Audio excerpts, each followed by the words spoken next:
Call the meeting to order. Let's all stand for the Pledge of Allegiance. Pledge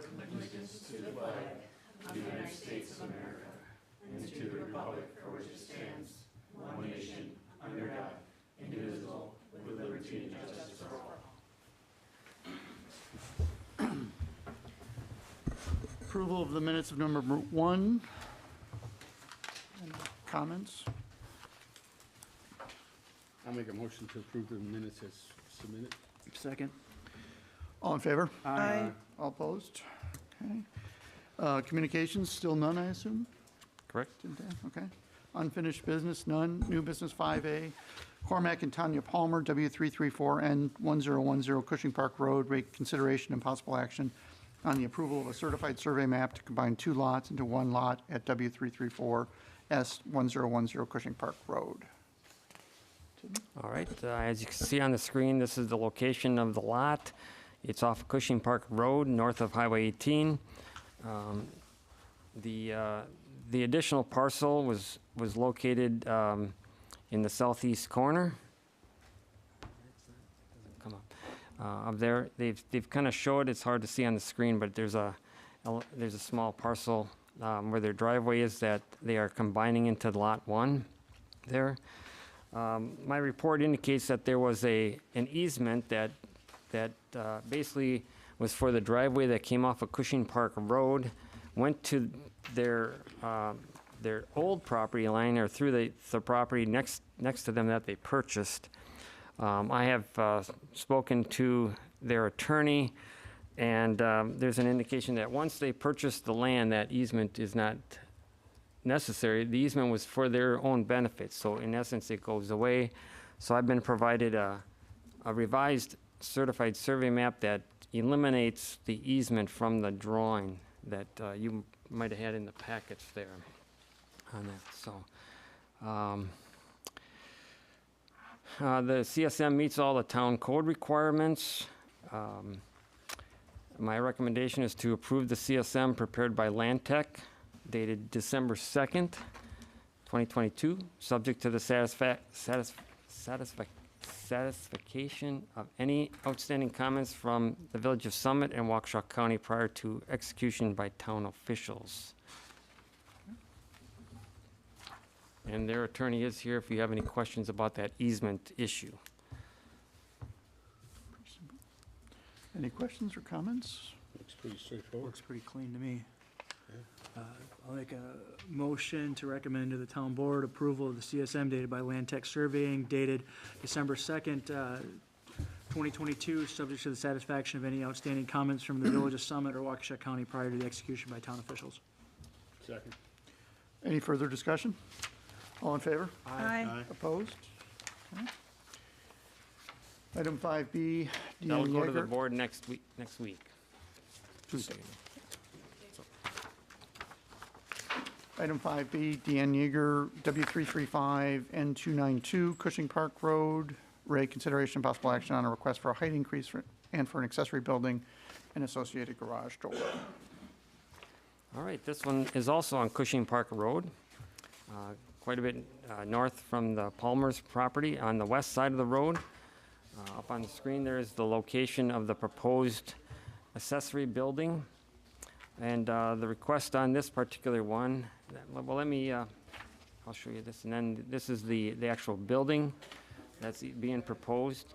There's 2 items that are being requested here. One is an increase in the accessory building height over the overall height by 3 feet 4 inches, and an increase in the door height for the garage by 4 feet.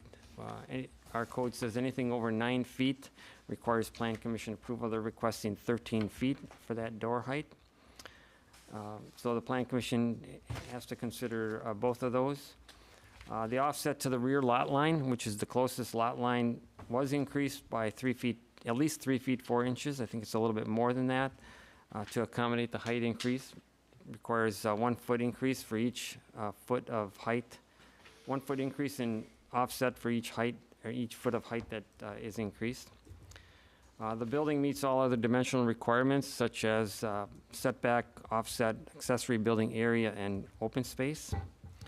So I am recommending approval of the building and garage door.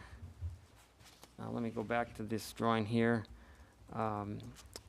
So the right side of this drawing is Cushing Park Road. The building is in the back of the facility. There is some woods to the west, as well as there are houses to the west in another subdivision to the west there.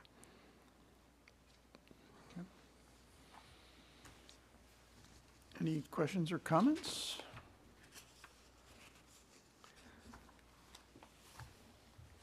I don't see any negative impacts to allowing this. Yeah. So I move that we approve the proposed garage door height of 13 feet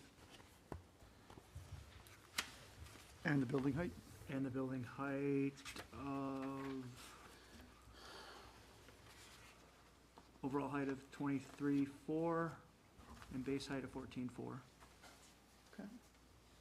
I'll second. Any further discussion?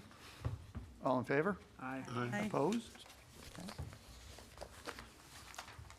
Item 5C, Mike and Donna Southard, N7W30323 Maple Avenue, rate consideration and possible action on the approval of a certified survey map to define the boundaries of vacant lands owned by Donna and Mike Southard located north and west of the intersection of Maple Avenue and Bryn Drive. All right, on the screen, you see the property. It's outlined in the red. That's from the actual certified survey map. The reason this came up is Mr. Southard had some concerns about where his north lot line was located. And this particular property is the farmland. It's vacant. The Southards live in the house that's just to the east of here on what's shown as Lot 1, CSM 3597. So there were some concerns about the north lot line. He wanted to know where his north lot line was to avoid any issues with the property to the north, the Doro investment property. And the surveyors, in doing their research, determined that there was an old ancient fence line that basically defined the lot line to the north here. The other thing that's of interest is that there's a gap in the legal description, according to the Waukesha County GIS, that's been shown, and that's a gap between, basically, it's a gap between the city and the town properties, the Doro property and the Southern property. And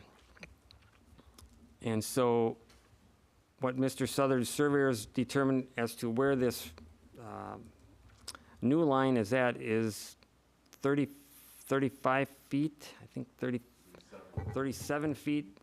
On the far west side, it's 37 feet north of the line, should we say what was anticipated as the property line for a long time.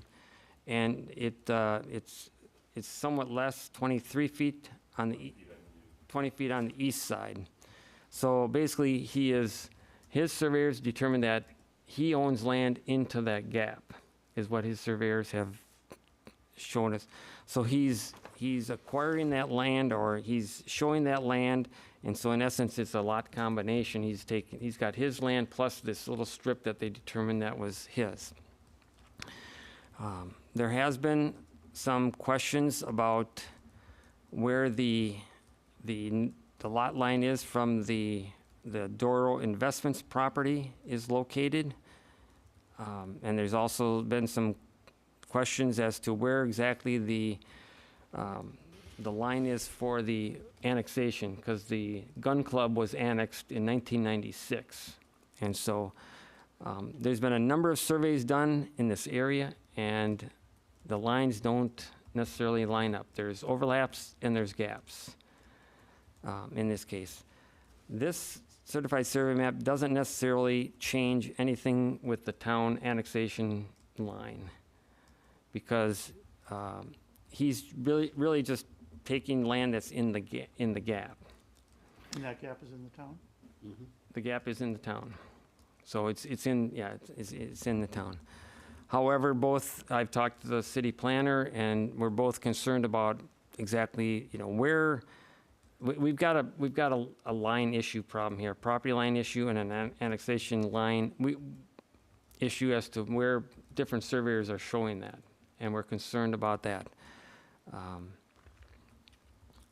So, after discussing with the attorney, our attorney, and staff here, I think we're gonna, my recommendation is to table this matter for 1 month so that we can give Mr. Southard some time to determine and show proof that he owns that extra 23 feet. Because right now, we're assuming that the surveyors are correct in saying that it goes to this fence line. But the town can't necessarily say that that's absolutely correct, that's the fence line.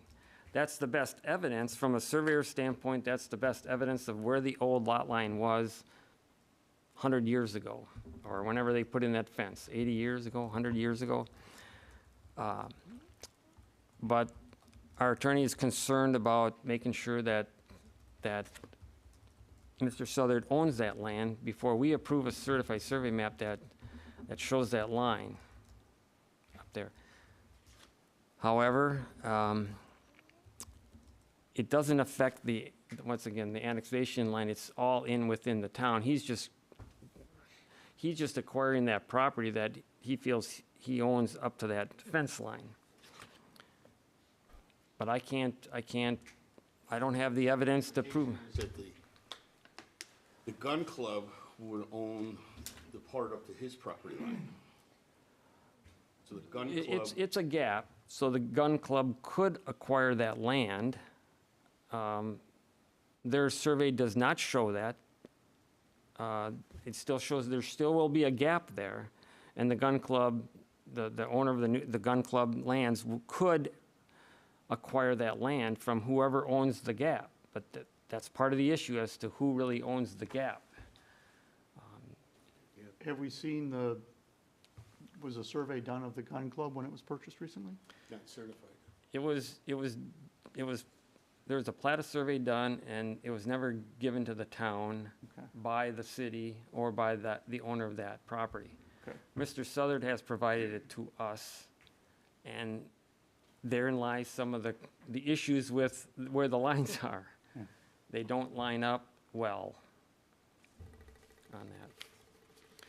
So there's some outstanding questions. The town could approve this, the Plan Commission could approve the certified survey map because it is in the gap, and if we want to approve it, there's, obviously there's always the city of Delafield's review on that they could provide some comments, and there's some minor text revisions that would have to be done. What we would like to get is some confirmation that land is in fact, someone of authority has to say that fence line is the line. Mr. Southard was going to contact the county and talk to Candy, the real estate lister, and find out if she has the authority to say, yes, that's the line. And we wanted to get a letter that would say that, so that that's the authority that would say, yes, they'll accept that as the line. And therefore, the ownership is Mr. Southers. Yes. Yeah. And then we can Without proceed. that proof of ownership, It's a private property matter, the town yeah, shouldn't be it's a involved. private property issue. We shouldn't get involved. He has to show us we own it. Please come up and state your name and speak at the mic, because we have questions for you anyways, and I know. All right, my name is Mike Southard, and I own the property, okay? And in answer to your question there, would agree with you normally 100%. Unfortunately, nobody owns the property. As Tim, Dan, and I have all went through this, it's a gap. The county says nobody owns it, okay? They said to me, if I want to justify it, that I should justify it. I said to them, what can I do to justify it? They said, do you have an old fence line? Anything like that. Candace had referred to me that because my original, and I'm going to say this, and I'm saying this jokingly, my original legal description, okay, came from probably 1848, okay? This has been a family farm since 1848, okay? Drunk Uncle Charlie did the surveys and the legal descriptions from the north down, and his cousin Fred did them from the south up. Like Tim said, they're all over the map. All right, in doing this, when I did that, if you can go back to the survey, I'll point out something that was brought to my attention, and I'll explain it to you. If you look, the red line is below what seems to be a black line. That black line is the Hilmer survey or annexation survey. Numerous people said to me, Mike, why aren't you going after that full gap? Because it's a 60-foot gap on one end and a 20-foot on the other. And my answer to them was, because it's not mine. What I felt was mine, if you continue, because of properties, the first property, my second property with a CSM was figured off of a fence line. All right, that's the way it was figured back then. Candace has to put together what was old and what was new, where they can literally say it's 6 inches, you know? Yeah. And that's what Candace has to put together. And that's what we're trying to resolve there. Even in what I'm doing, it still leaves a gap.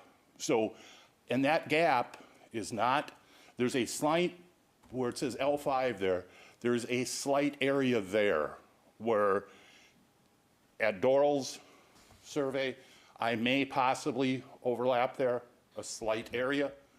According to my surveyors, I do not overlap the Homer annexation. So everything that I'm talking about is in the town of Delafield, okay? And I'd just like to say, I appreciate Dan and Tim's work on all of this, because this is not something that's easy, and I'm not gonna lie to you on that. But I also would appreciate that if any of you have any questions on how or why this is being created, please talk to me. I will gladly go over it with you. And trust me, I have a ton of stuff that you could look at and you'll go the same thing I did. Really? You know, so, you know, at this point, I agree with what Tim is going to probably say, and that's table this until the next meeting. But I wanted you guys to be aware of the fact and the effort that I've gone through in the last year to try to come up with something that would be suitable because of all what's going on with the Doral investments and what's going to go on with it, and the possibility that high-density housing can go back in that property, okay? I'm just covering my property that's been in my family for 175 years, okay?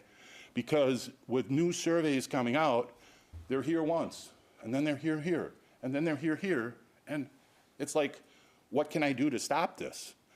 And I'm just trying to do something that can do that.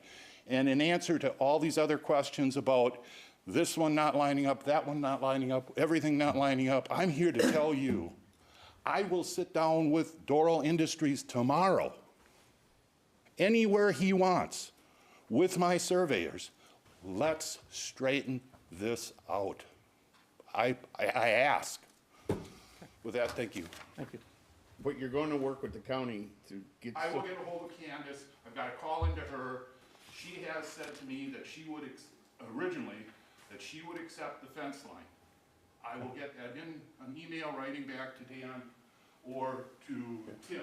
Yep. But my question to you, is that enough to verify it? If it shows ownership, Would that be enough to verify it? Yeah. Okay. I have one question. So was Doro Investments, were they notified about today? The city is, well, Or about January? It seems like, the survey, certified survey map has to go to the city for review. And their planner, Amy Barrows, must have notified Mr. Doral, because he called Dan and on 2 days ago. Monday, Yeah. yesterday. Or- Yesterday morning, and was not in, he He didn't agree with the survey, is that? He had questions. He didn't say what specifically he did or didn't like about the survey. He just heard that there was a survey, and that was pretty much the gist of the conversation. I told him to reach out to Mr. Southard because this has kind of been going on for the past 6 or 7 months. And to my knowledge, he has not reached out to you. So I did send him the CSM as well, so that you could review it. We have tried, I have encouraged the city to to contact Mr. Doro and ask him if his surveyors can get together with Mr. Southard surveyors and resolve the issues, because they've got all the research, they've got all the background, they've got the professional knowledge to get it, to take care of it, you Yeah. know? And Let's give them a month. It's to not- do Give that. them a month to figure it out, and not, Or otherwise it's we'll not approve all, this. it's not all happening, let's just Yeah. say. I think Mr. Sutter's been very open about having his surveyors. They've tried to set up meetings and nothing happens with the other surveyors, you know, that's going on. I would like to say this, though, these are two separate subjects, okay? There's two separate subjects being talked about by Tim here. One is my CSM. My CSM, like I said, if it touches his property, it's by L5, very slight amount. There's other issues that go from L5 on both the north and the south side of this driveway that involves the town. Okay, those are totally separate issues. But, okay, on the south side, if he's willing to sit down with me, there's things we can do in conjunction, one with the other, to put the two together to come up with this line. But I can't do it myself. Okay, thank you. motion to table. Second. Any further discussion? All in favor? We encourage that the surveyors and everybody gets together, and anything that Dan and Tim can do to facilitate that with the city of Delafield and Mr. Doro would be greatly appreciated. Yeah, we've already reached out to the city regarding the annexation line, so they're reviewing documents from the 96 annexation, so. Well, and I would actually also encourage that, there's some sort of notification to Mr. Doro, just so it's. Yeah, it already Just happened. so that we're. I would also they let have the, opportunity to- if they need. perhaps let Doro Investments know that if part of the gun club's in the town, there may be other issues he's got to be worried about, like plans of operation or whether they can run a gun club in our town. The gist of the email to the city was Yeah. making them aware of that, so. Okay. Okay, we need to vote. All in favor? Aye. Opposed? Okay. The table, I Now, don't it's think. tabled to December, or January 3rd. so. Yeah. And I will do what I can. Yeah. Yep, perfect. Item 5D, Luke Essinger, applicant, Todd Terrell, owner, reconsideration and possible action on a request to allow a residential structure to be constructed within the isolated natural resource area of Lot 3, the Retreat subdivision. All right, up on the screen, you see Lot 3. When this first initially came in, and this is the basis of my report, the proposal was to construct a house about where the number 3 is on this particular drawing. That shaded area is the isolated natural resource area. The white area to the south on Lot 3 is is outside of that. They do show a building envelope. They show the setback of 50 feet, the sides are 30, but the northerly line for the setback is the INRA line. It's the dark line with the dashes in it. And so initially it came in as a house being completely within that.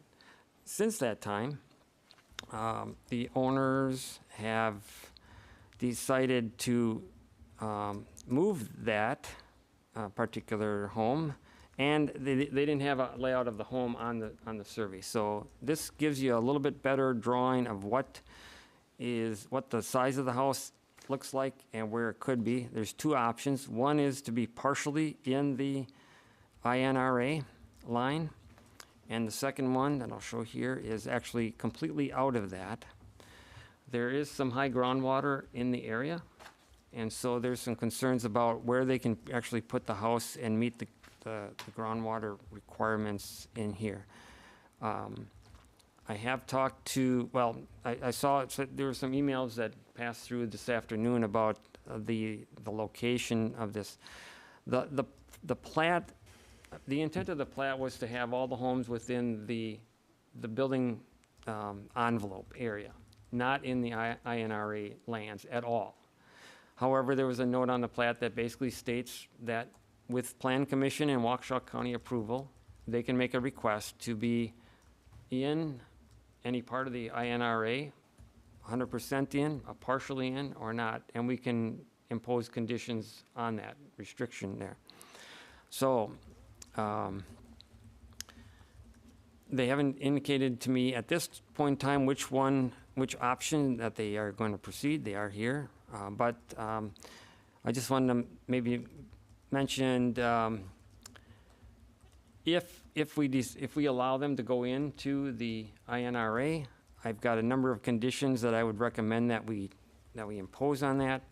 Basically, that we identify a total land disturbance area. I had a number in my report of 32,670, which is consistent with what the county allows when it's wholly in an environmental corridor or INRA area. I would say if they're only going to be partially in, we don't give them that much. We don't want to clear out that much if most of their house is going to be out of it. And so maybe we created a number that's the home site that's in that INRA plus 25 feet around that area, something like that, and come up with a number. The other conditions, they have to meet the town driveway slope requirements. They got to show the disturbance limits on a survey, so we know exactly what that amount is going to be and can verify that. It's got to be marked with either a silt fence or an orange construction fence so that the contractors know not to go beyond that disturbance area. We want to make sure that the house is located in an area where they're limiting the amount of trees that are going to be removed, especially if they're species trees like large old oaks or trees such as that. We're saying number 6 is basically saying once they stake the house, then they can invite me out to the site and we can take a look at it to see that they are trying to place it in an area that is not going to take away some of those species trees. That could be a very quick visit if they do their work the way we want them to do it. And we've done that in Grand Haven, where I've been out at some of the sites, and they've had to move their house around a little bit to avoid trees. And Grand Haven is one of those where the houses were all, the whole lot was an environmental corridor, and so we wanted to make sure that the space was limited. And then the number 7 is just that the idea was if we have a septic system that's placed outside the INRA, my thought is you may not want to put that in a location that's like right in the middle of that lot with the house. When I wrote this, the house was going to be in the woods, and I thought, I don't know if we just want a mound system sitting out in the front yard. I don't think that that's necessarily a good idea for the neighborhood.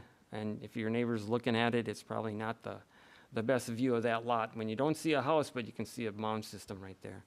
So to put it in a conspicuous location on the property to the side or something like that. I think you meant inconspicuous. Inconspicuous, yes. Sorry. Can you go back to the map?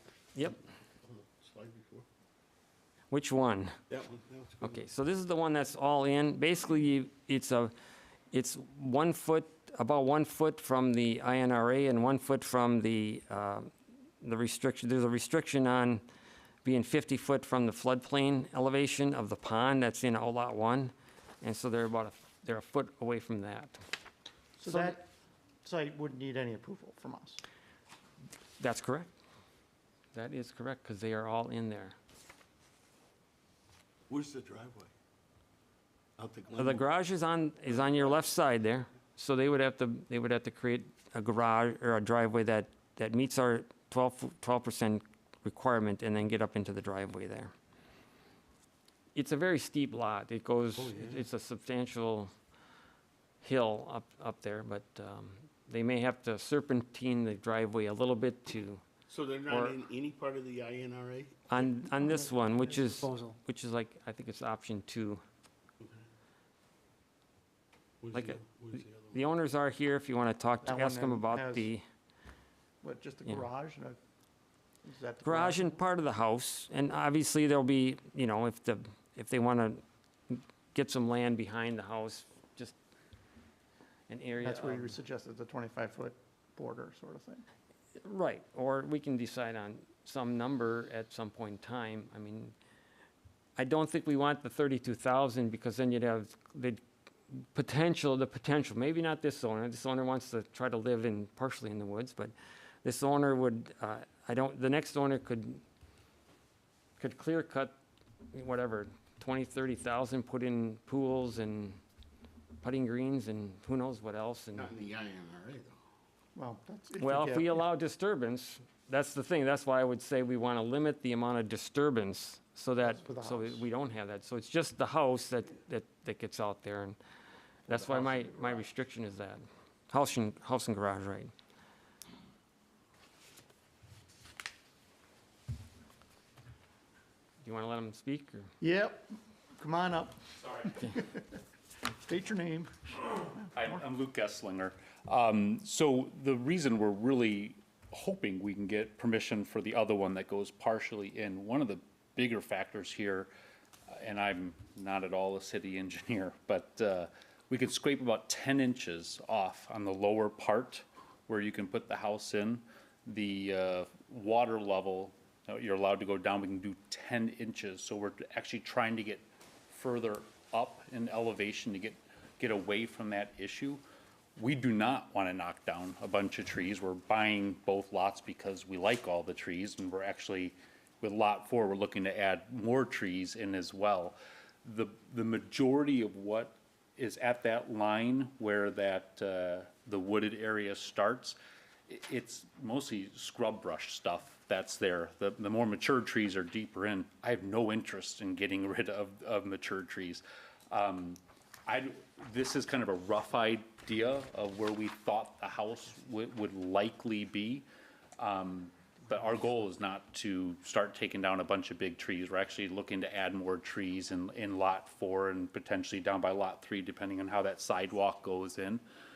Or not sidewalk, the driveway goes in. And the only property that exists right now is directly across the street. And they have a much steeper, longer driveway, and we would not be nearly as steep. We kind of stood where we thought the entrance to the driveway would be for that right there, and we were at about the level of the basement of the house across the street. Any questions that any of you may have? So the whole objective of going into the INRA is to gain 10 inches, additional 10 inches of depth? No, I'm sorry, I didn't explain that well. So at the lower part, the closer we go to the road, we can only scrape down 10 inches based on and this is how the builder explained it to me, where the 100-year water level is. And so we can only go down. So the further we go up, it gives us more ability to dig deeper Get a without. deeper basement, basically. Yeah, we're looking at a ranch, yes. So it would be a ranch-style home. So our lower level of the ranch, we're trying to figure out, well, how, if we can only dig down 10 inches, we're trying to go a little further up in there. And we love the wood, so the last thing we want to do is put it in there and clear cut 100 feet around it. I mean, you said, Tim, 25 feet.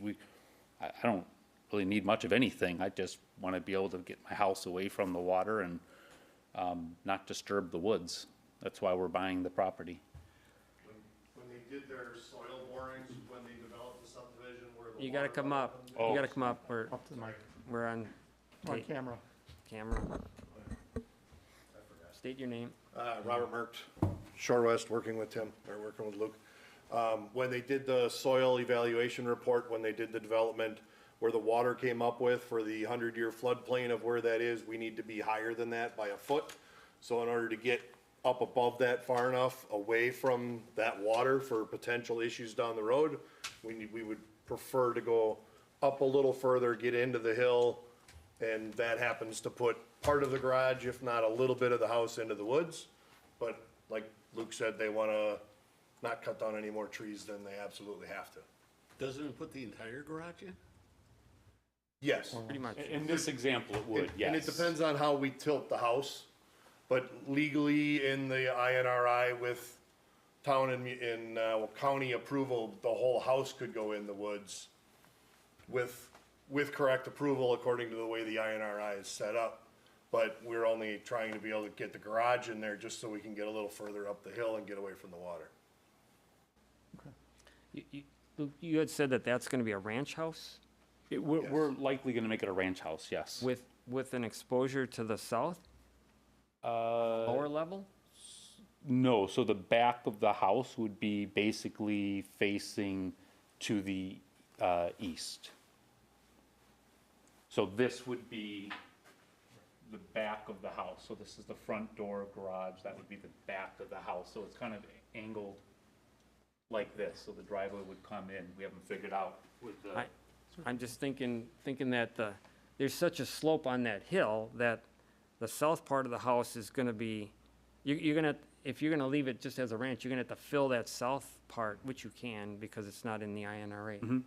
Fill it substantially.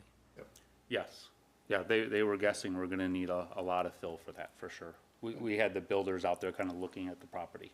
And part of that fill to, not the fill to put underneath the foundation, but part of that fill to level out the front yard and such and add to the driveway would be the septic area behind a retaining wall and such like that, or a rock outcropping or something like that to kind of hide the septic tank as well, or the septic system.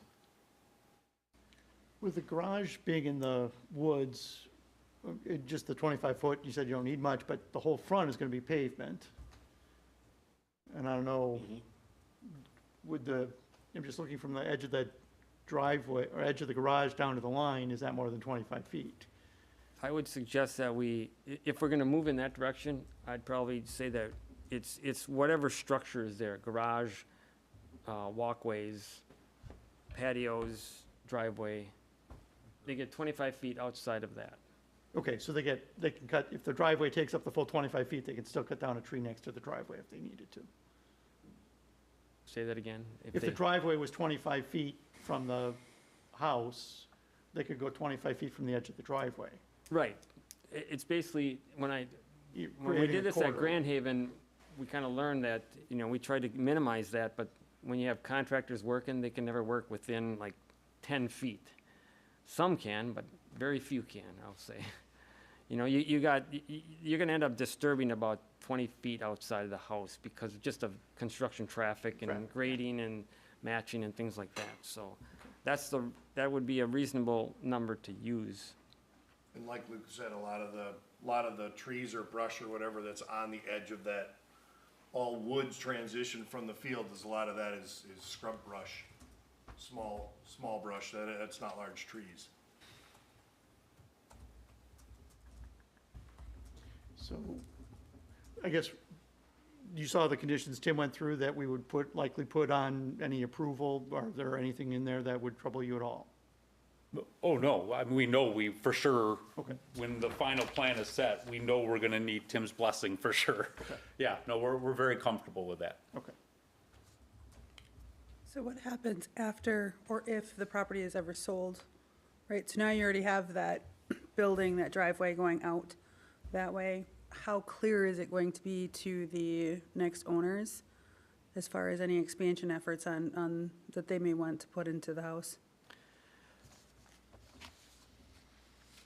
That's a good question. I mean, we would approve this subject to these conditions. So the condition would be on the house, it would be as part of the house plans and getting the building permit approval. But it wouldn't be recorded. It's not a It deed probably isn't restriction. recorded. We can request that they get recorded. Just so there's an understanding for the next, that's a good point. I mean, because the plat is recorded, and the plat just says you can't go into the INRA without town and Right. Waukesha County approval. Yep. But if they don't look at that, they cut down a bunch of trees to add a fifth bedroom without coming to the town. Right. Well, wouldn't the next building permit require that review? No. It's no different than anybody else in the other lots around there that's in an INRI to go out with a saw and cut down a bunch in the back. They're not Yeah. living up to the INRI at that point. Yeah. No, I like the idea of recording, having them record the conditions. On the deed. On the deed. Deed restrictions. Make that like a separate condition. I have a silly question. Why are we looking at it now until the actual final plan? Yeah, it seems like we're putting the cart before the We're horse. really early. I'd like to see exactly what you're going to build, not hypothetical this and maybe that and everything else. Purchase of this property is contingent upon us being able to do this. So the actual owners of the property are sitting back there of lot 3 and 4. It's preliminary approval before closing, because if you guys say, no, that's definitely not happening, then we probably won't close and buy the property. But if you read what the INRI says and that we have municipal approval to be able to do it, we're only butting into the scrub brush or the woods by a space of a garage and not an entire house. We're looking for we don't see a major problem as long as it's approved by Tim and the county, then we can go ahead and close, purchase the property, develop the true design for the house, and then get your approval to put it on there. It's putting us in a very awkward position. We don't give preliminary approval. It's like being, you are or you're not. And Yeah. why this house design then, I guess I would ask, if you're bringing that proposal to us before anything is finalized, how do we know from the town perspective that that house isn't gonna change?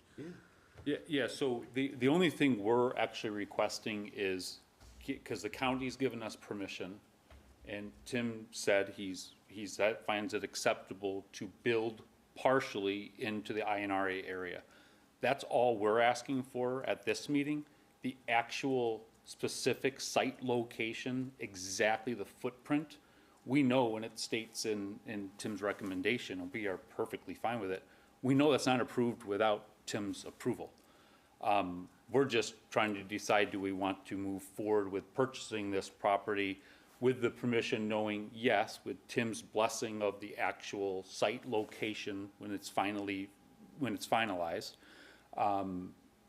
If we have the go-ahead that we will be able to build partially, meeting the criteria that Tim's recommendation, that's all we were looking for, the actual specific, this is the exact footprint. We know that doesn't happen without approval from the surveyors and from Tim, and we're fine with that. Building in the INRA says that we need to get town or municipal and county approval. We came in and talked to Tim, told him what we were looking to do. He said we should come before you guys to be able to get we don't have a problem with it, continue forward with Tim's blessing, you're good to go. Yeah, I mean, when we approved the final plat had the restriction for disturbing within, it clearly stated that there was no building in the INRA. And it did. Without our permission. Without our permission, but I don't see how we can give her permission when we don't have the enough information to give our permission. And even if we give some sort of like preliminary permission, if they come back with something that we completely don't like, I feel like we'd be limited in saying we don't like that, and we'd be in a hard press to backtrack. I really think that we're, I'm not comfortable. yeah, we're, I'm really not, Sure. sir. I hate to say it. I'm not comfortable with, I want to see what I'm approving. And Okay. we don't have it now. I'm not saying I'm opposed to the concept, Yeah. but I guess let's take an informal poll. I mean, if we had definitive plans that were like option one with, say, 25% of the building in the INRA, and we had Tim's 6 conditions on it, and we recorded it with the deed to prevent future owners from deviating from it, thumbs up or thumbs down, conceptually, not a vote. be a different conversation. I'd feel a little bit more comfortable if we had actual plans and actual, like, yeah, ground cover ratio, I mean, Like- I guess, driveways. to answer your question conceptually, the concept sounds fine to me, once we know more. What we're I mean, doing. if you're asking for conceptually, in pretend world, then yeah, but I'm like, asking for a vote. but like, show us what vegetation is there. Is it really truly buckthorn, or are there, good trees there? I mean, it's, I haven't visited the site, so I'm not gonna, Yeah. I can't make a recommendation moving forward because we've been burned too many times on this side of this, And on some, I would concur with that too. Some of those trees that have been deemed brush trees has been a significant clearing out on that particular development. And if we don't have the final house footprint, that just feels very awkward. That as of right now is the house that they're planning to build, scaled on that plat. So as of right now, that's as close as we can get into that point. But they're They're not looking to remove any more trees than needed, and we just came to Tim to talk to him for approval, and he recommended that we come through you guys, so we're just dotting our i's and crossing our t's. Can appreciate that. So I mean, the issue, I mean, you're concerned about the house location, and so, or the house, I mean, we have a house plan shown on here, and that house plan, we could base all of our decisions, or the decision tonight, based on that plan. If it changes it, they can't, we're saying that you can't change the plan. I don't know how far they are on the plans, but it's better than a square box, which is what we originally had submitted, so, just let me, when it was in the middle of the INRA, we typically would put on there the 32,670 square feet you can disturb. So we didn't care where the house was gonna be, other than we wanted to make sure it's not by trees. Usually that's done by staff. County and town staff did it for Grand Haven. I use that as the example because that's the closest we have to this one. This one. But in Grand Haven, we had situations where people did clear-cut stuff, so it wasn't perfect. We did, yes. You're right. You're absolutely right. Yeah, we had problems with that one, too. I guess in this particular case too, right, there's two options here that have been presented, right? So there's an option that fits the other mold, Right. potentially. So we're being asked to take a leap of faith, essentially, that this will be the ultimate footprint for this house. We don't necessarily have exact dimensions. We don't have that final finished look to it. So we're making a guess, but we also have the other option where a house would fit outside of that INRA. So I get some of we've done it before, but we also have another option that's been presented here as well. So we're starting to take, to me at least, too big of a leap of faith, given that we've had the two options on the table. And because I mean, do we even know how big of a building envelope that is with that, have you done your calculations to figure how many square feet or how big That's in the INRA? Yeah. No. So, We don't have the information to. because I want to jam our the- January meeting now. The house square footage, including the garage and the front porch, is 5,200 square feet. Yeah, but that doesn't include the And only- driveway or anything else. Only a third of that is inside the INRA. Okay.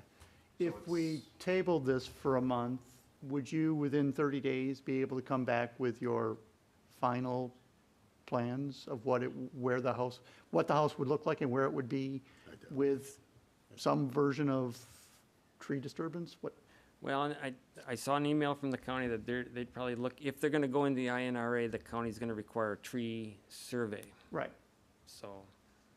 And getting all that done in a month is probably too much. With the holiday. You probably can't get construction drawings done in a month. I hate to say it, I'm just not comfortable with it, but I'm just one vote. And I'd hate to reject it. We could table it or. Well, that's where I was going. If we tabled it until we had something more definitive that would get the group comfortable that we're actually voting on the final concept. You have the driveway and patios and, you have the whole. Yeah, it just seems like it's too rushed and we're not thinking the whole thing through, so I don't want to reject it, so I'd make a motion to table this thing until, and leave it up to the applicant to decide if they want to. When they're ready? I'll Yeah. second that. Okay. Any further discussion? All in favor? Aye. Aye. Opposed? Okay. Hopefully, we gave you enough direction on what we're hoping to see.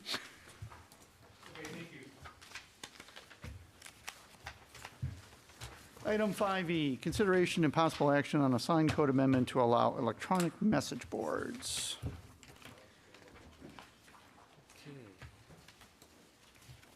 So I had a couple of people, from St. Anthony's stop in and see me.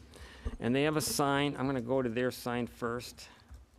There's what they have on Highway SS at their entrance. And they had come in, they said they'd like to redo the sign, and as part of that, instead of having this type of sign which has the letters that you slide in, you know, they're individual letters that you slide in. And so it's a little bit more of effort to make the changes when they have different events that go on, or if they want to say congratulations to someone getting married, or just different things that go on at the school or at the church. They're considering redoing the sign, and what they'd like to consider a message board. In our code, we do not allow electronic message boards. And so, these are some of the message boards that I took pictures of recently. And I'm just gonna go through, you know, a couple of business. Not in the town, no. We don't have any in the town because we don't allow them. But, so this one, what's key to me is a little bit is what's the percentage of the message board as compared to the whole sign. Not necessarily including the base, but just as part of like this one, you've got basically a sign and a message board. The message board is about 45% of its, you know, of the whole sign area. This one is about almost 60% of the sign area. Obviously, the sign is quite small, where the message board is a lot larger. This one has color. It doesn't necessarily move. I've never seen it move, but there's some color to it. And some of these come into play. This is a business that just has time and temperature. Which we do allow, right? We can allow that, yep. And so, this is Marty's Pizza over on Bluemont Road, close to my office. And so, this has 24% of the area that's just this. And this changes occasionally, but not that often, but it's a good notification. Obviously, you see different colors, different letters, and then you got St. Anthony's. Is the St. Anthony's bottom part, is that backlit? I don't know. It is. Okay. So, so the consideration, and then what I did is I provided a number of different communities have codes regarding what we call, some of them call them changeable copy signs, and that's kind of the old term. So this would be a changeable copy sign prior to the message board, electronic message board signs, but a lot of them are incorporating the message board signs. So some of the issues that come into play are really the percentage of the sign as part of the entire sign, if they even allow it. The time period between changing messages. Some are 6 seconds, some are 5, some are 10 seconds. The idea in most of them are we don't want anything scrolling, we don't want anything flashing, anything that's like disappears. You know, there's different ways to do it. A lot of these other ones are more or less static. You know, that's more of a static that doesn't change, you know, throughout the day. It's just that's just there like that. And so we can decide if we want to do it at all. I mean, it's really an issue of, do we want electronic message boards in the town? They're becoming quite popular, though I've been obviously kind of noticing signs a lot more since this came up, and there are a lot of businesses that don't have any message boards to it. They're just regular signs. Some are lit, some are not lit on that. I see a lot of churches and schools that have message boards. Those are the ones that seem to pop out a little bit more.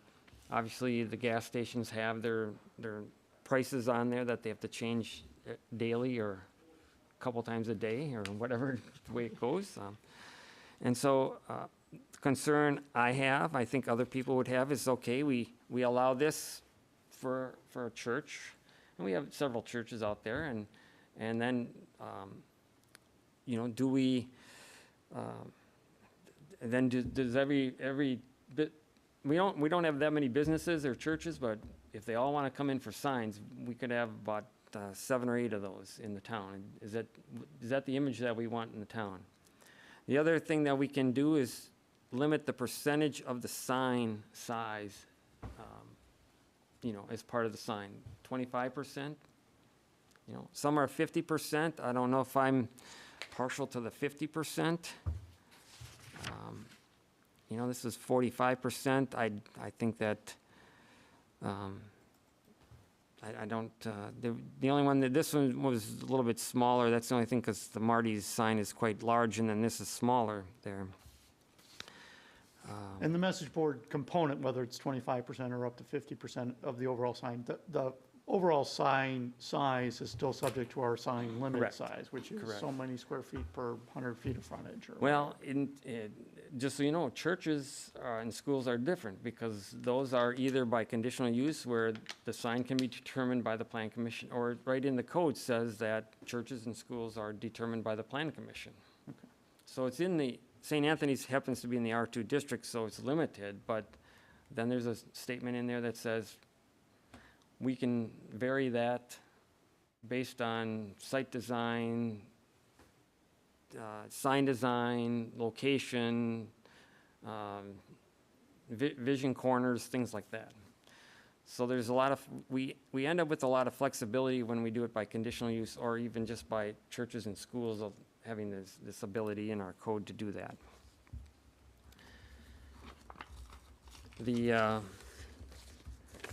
But if we change our ordinance, it's not to allow the electronic signs, it's not just going to be for conditional use, it's going to be for. It's gonna be for everybody. Any church, school, or business that has a sign. Yeah. You would say that again, that it would be a conditional use? No, it wouldn't be a It would conditional. not be. It would not be, no, but I mean, St. Anthony's has a conditional use, and so that would become part of their conditional use. Yeah, but it's. And Could we they're- approve they're in St. our Anthony's review. with an amendment to their conditional use? Pardon?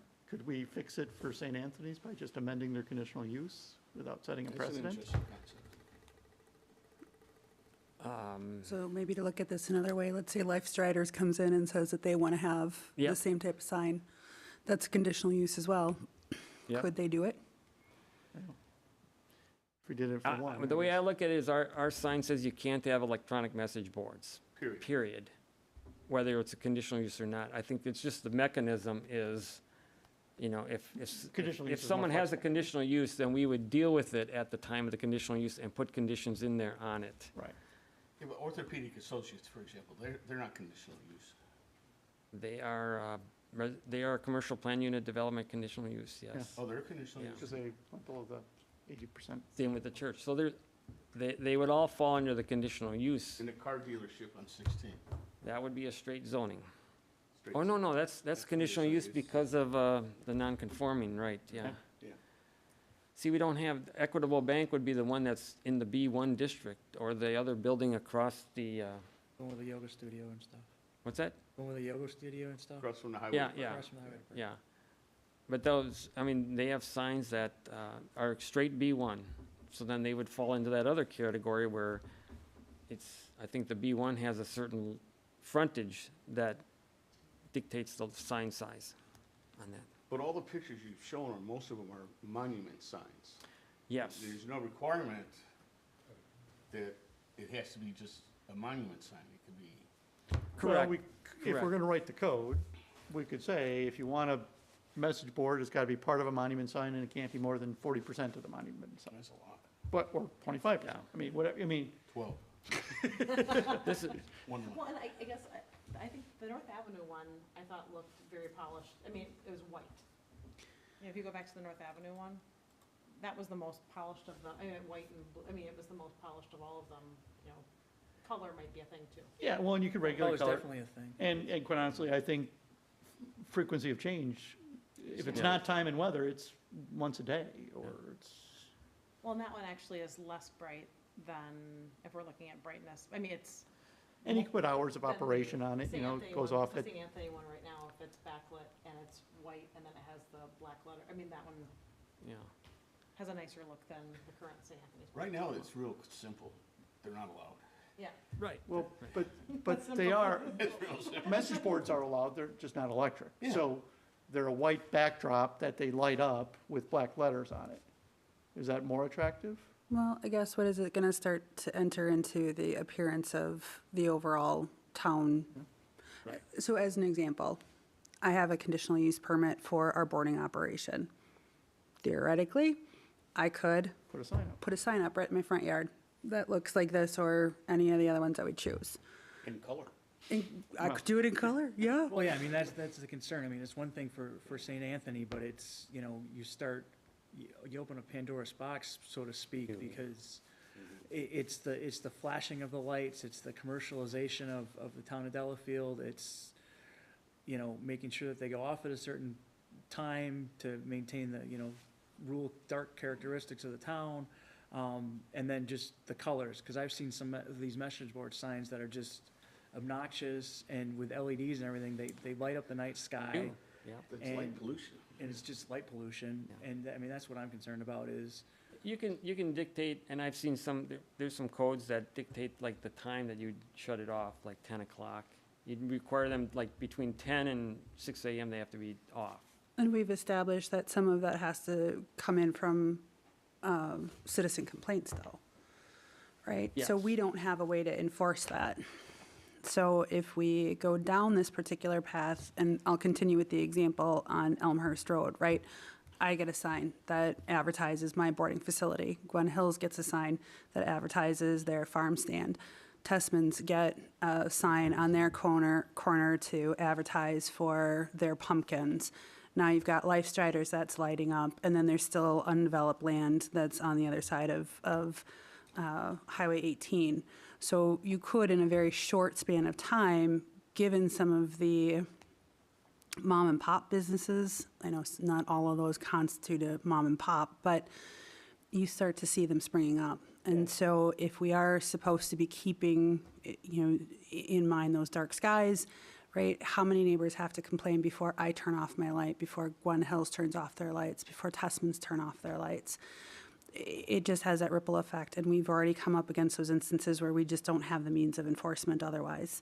So that's a burden that we're placing back onto the citizens, you know, to do, and then for us to wonder how would we actually enforce that. That's something that we struggled when we went through it on the lighting ordinance. Yeah. It's gonna be the same way. It's gonna be the same way, because now some of the codes do say that the amount of light coming off of that can only be like 0.3 foot candles. And they don't really dictate where you measure that from, but some do, some don't in the codes. It's really all over the board. I mean, obviously, you get more of the urban areas allow these signs. This is where all these came from, for the most part. It's a policy decision for the town, really. It's a big decision to make, to go in this direction. Well, and I'm getting back to the size of it, because how big lot, how many feet of frontage? I mean, how big? Oh, for me? Yeah. Oh, I've got a couple hundred, or I got at least 150 feet there. That gets, what, a 4x4 What do you sign? have? How much? I'd be about 150 feet, if not more. 150 feet of frontage. You got gets more than that, don't you? You I go all would the way bet. to Norris? Oh, I'm just thinking of my fence line, like I could light that whole fence line up to say, slow down.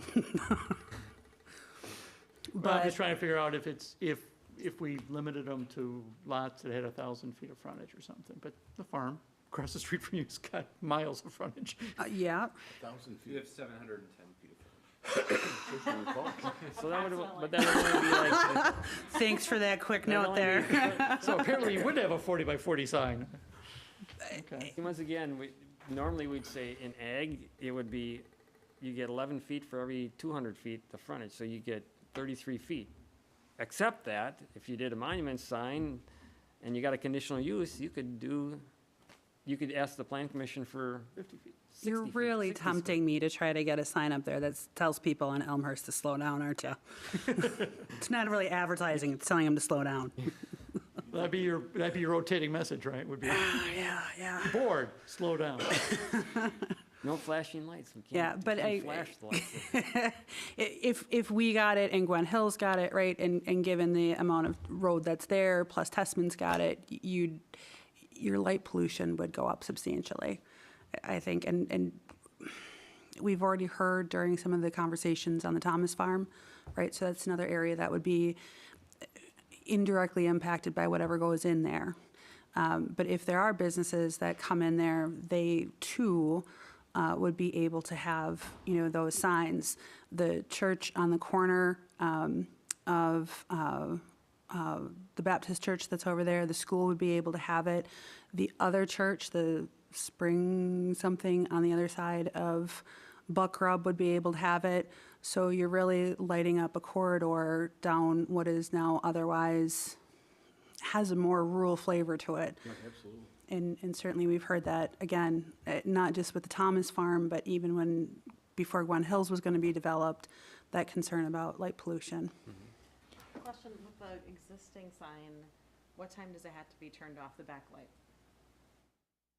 Probably don't have any requirement for it. No requirements. So, I mean, so then, And what is our rule for lighting a sign, right? I mean, if, all the signs that are not monument or message signs have lights on them.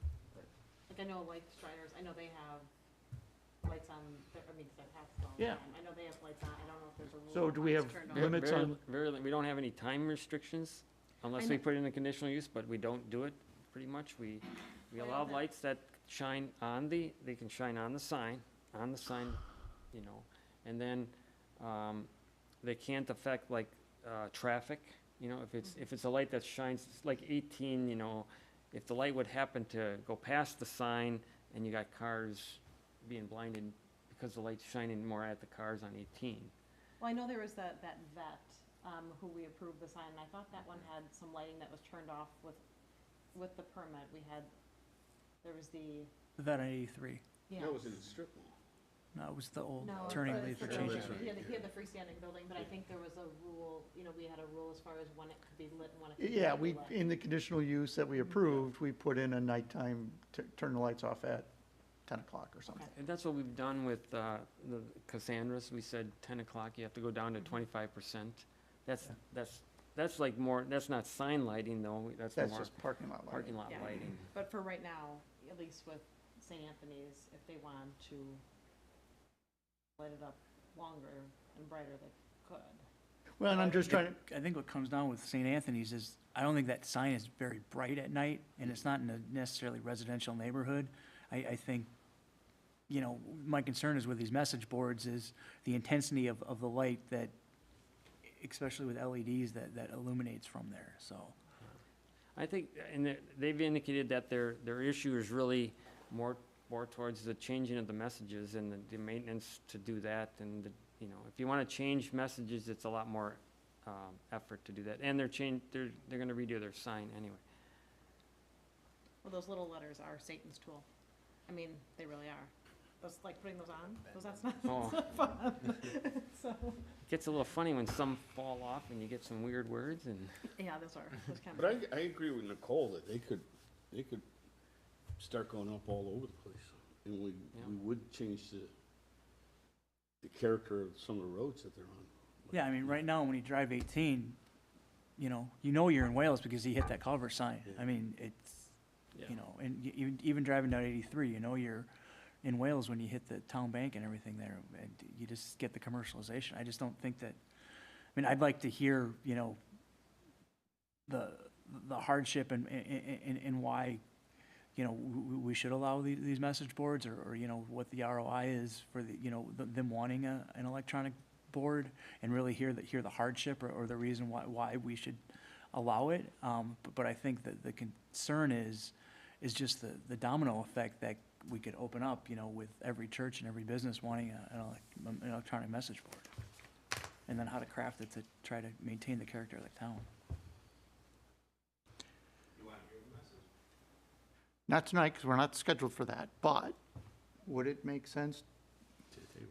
Well, have them No, but seek I'd an like- amendment to their conditional use permit and make a case for an amendment to their conditional use. Yeah, I think there are options to explore, because I think, you know, we may be open to allowing it for St. Anthony's, but we just don't want to expand it to the rest of the town. So I think it would be good to maybe explore what other Are options. we interpreting that we could allow it if it's a conditional use? We would have to write an ordinance, I think, to allow, in a conditional use context Okay. only. And then we could also put conditions in the ordinance itself, like you've identified. Yeah. But then we could put further conditions or say no in a Well- conditional use construct. Now, we get into the conditional use changes that were made in 2017, Act 67, where if they meet all the requirements, They get it. They they get it. There's no, So we, Yeah. So why not they've just write tied the our ordinance? hands on that with conditional uses, so I'm always nervous about, you True, go to conditional use, and if they meet all the requirements, boy, we'd have a hard time saying no. Or you can't. You have the three questions. You have Well, to you answer can- the three questions. You can try. Well, that's what we have lawyers for. I mean, I'm just not comfortable with how it could spread throughout a lot of other areas. I mean, I have nothing, I go to St. Anthony's, I have nothing against St. Anthony's, but it's, I don't wanna see them all over the town.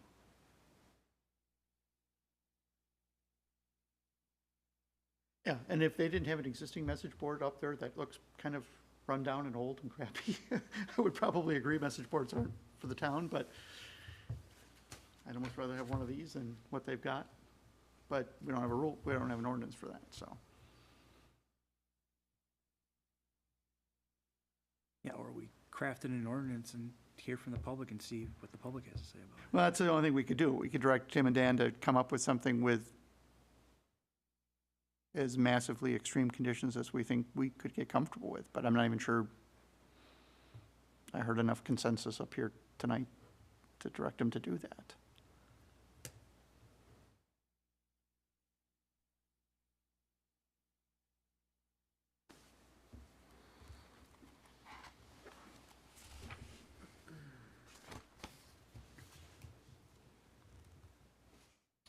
Okay. I mean, if St. Anthony's wants to, because I know today is not the day because it's not on the agenda, but if they want to, is there a way that they can get on the agenda so we can hear from them, or?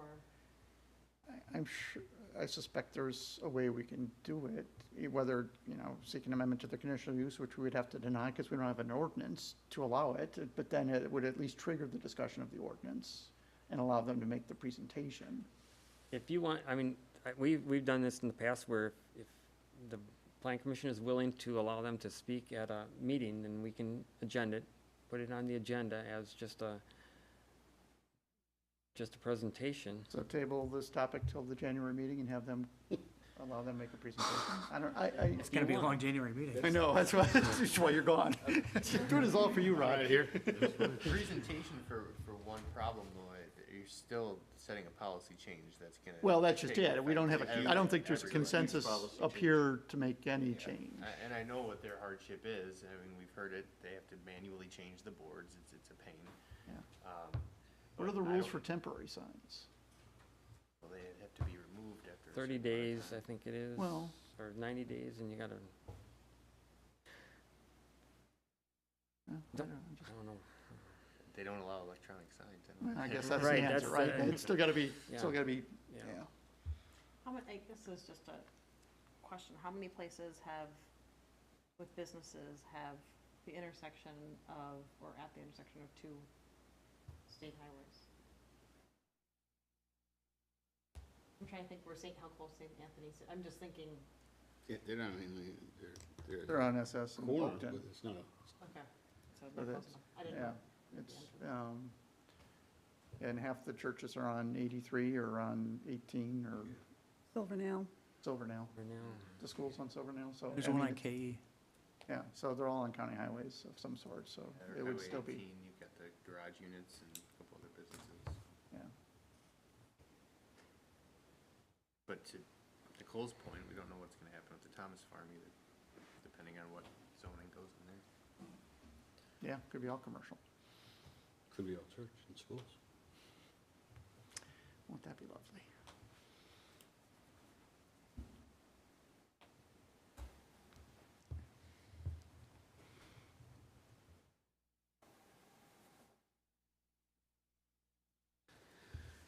So what are our options? And Well- we don't have to take action. I think we could let it die for lack of action.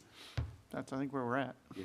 There was no, a motion to defer it to staff to draft something for consideration at a future meeting would be about the only thing we could do, but I don't think there's, That's why I wrote it the way it is. If you're gonna direct us to take action, then you could do that, but if we're not gonna do that. you're not gonna, if there's no action for the staff to take, we're not gonna, there's nothing to approve, let's just put it that Yeah, way at this yeah, point it's in a time. You'd discussion have to item. direct the staff to do something if that's the case.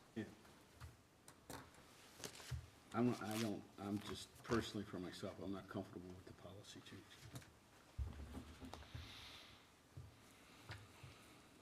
I think the concern isn't this No. place at all. It's the entire town. It's the entire town. So, And having 20 or 30 or 50 of these. Yeah, I mean, I guess the only action would be to send it back to staff to see if there's a way to limit the scope of the message signs to a particular You're parcel. authorizing him to spend money with Eric, the lawyer? You're reaching hard. I mean, talk to Eric and see if there's a way we can come up with a one-property solution. We can bring it up at our next meeting. That's, I mean, That's tomorrow. That's what we can do. Not that meeting, a different meeting. No, that's a different meeting. well, and I just want to, like I say too, I'm much more in favor of white and black with a black background, because I actually think that's, It's a lot classier. it's classier looking than the white with the letters, and it's classier. color than- is it's- dead. Yeah, color's dead, and it's, and flashing is dead, and scrolling is dead, and, I mean, I think, but that's a nicer look than the white background, backlit, and black letters. I And would- so, that's just my thought. Yeah, informal I mean, if it That's- looked like that's that kinda- sign, or looked like the Divine Redeemer sign, I think, it'd be okay with it, but it would have to have very tight constraints around, no flashing, it needs to go off at a certain time at night, gotta limit the colors, and those are easy, though. It's how do we, How do you All those limit examples it are so you don't useful have and 30 of them undersized. throughout the yeah, town? how do you not get 30 of them in the town? Exactly, That's that's the real limit we have to figure out. Correct. So we could get 30 changeable copy signs with the letters. We could do that. That are but- backlit, which I didn't think we would have allowed, but. Yeah. We, like I say, I've looked around at a lot of signs, and there are a lot of these types of signs out there, but they're not like all over the place. So not every business is going to do this. Well, they're expensive enough, I'm sure that Yeah. they're not, to. They just got to a have couple of 'em right have on. To have the stonework on the bottom and a logo on top, that's Yeah. not an inexpensive proposition. Yeah, they already have a sign, so they could, I mean, Yeah. if they're gonna redo the sign, Well, St. Anthony's, I'd but have to go back to it, because the bottom of it, it was stone. It's the bottom and sides are all stone. Except for Mark. That's all stone there, I see, okay. so. Have it on the agenda for our next meeting with Eric. Which you'll be at. Okay. So that's the action. We'll talk to the lawyer. Item 6. It's not dead yet, but No, it's, we're trying to find a solution. Item 6, discussion, nothing further. Item 7, announcements, planning next meeting is January 3rd. Item 8, adjourn. motion to adjourn. well, hold it. Sure. Shouldn't we swear, Mr.? Oh, I had him sign it, so I'm gonna just read it. So we don't have to Do that as part of the you meeting? didn't vote on anything. I don't have to do it in the public. He didn't vote, he didn't vote on anything. Okay. You can call for abstentions, but I wouldn't. Okay. All right, Motion to adjourn? Second. all in favor? Aye. Opposed.